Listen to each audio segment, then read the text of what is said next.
न्यारे प्यारे निसंकल्प भव। सच्चा प्रेम आकर्षण से नहीं, शुद्धता से जन्म लेता है, और जो आत्मा अपने भीतर इस शुद्ध प्रेम का प्रकाश प्रज्वलित कर लेती है, वही सर्व के दिल का प्रिय बन जाती है। जो आत्मा न्यारी है, वो किसी की छाया में नहीं, अपनी दिव्यता की आभा में जीती है। वो संसार में रहकर भी संसार से परे है, जैसे आकाश में तैरता बादल, जल के निकट होकर भी बंधन रहित। जो आत्मा प्यारी है, वो अपनी मधुरता से, अपनी मौन करुणा से अनगिनत आत्माओं के हृदय को छू लेती है।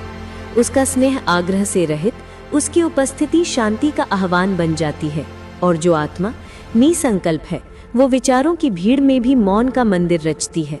वो वही है जो सृष्टि के कोलाहल में भी बाबा के नाम की एक अनाहत ध्वनि सुनती रहती है। उसकी स्थिति इतनी स्थिर, इतनी उज्जवल होती है कि वो अपने श्रेष्ठ कर्मों द्वारा अनेकों का कल्याण करती है। ऐसी आत्मा को किसी भी प्रयास की आवश्यकता नहीं, सफलता स्वयं उसके चरण चूमती है, क्योंकि उसका हर कार्य निस्वार्थ भावना और परमात्म प्रेम की लय में गूंजता है।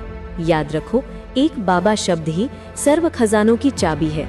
ये शब्द जब हृदय में अंकित हो जाता है, तो चाह की जगह चैन और खोज की जगह पूर्णता आ जाती है। जितना हल्का बनोगे, उतना शीघ्र उड़ सकोगे। जैसे किसी वस्तु पर यदि बोझ या चिपकन हो तो वो उड़ नहीं सकती, वैसे ही यदि संस्कारों में टाइटनेस है तो आत्मा अशरीरी उड़ान नहीं भर सकती। इसलिए बनो इजी और अलर्ट, सहज और सजग। जब संस्कार सहजता में ढलते हैं तो आत्मा एक क्षण में चोले से अलग होकर निराकारता के आकाश में समा जाती है।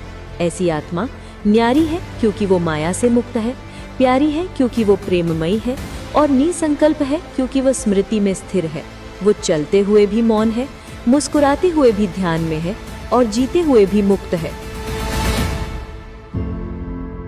वही है सर्व के दिल का सच्चा प्रिय, ईश्वरीय दृष्टि का रत्न, न्यारा प्यारा निसंकल्प भव।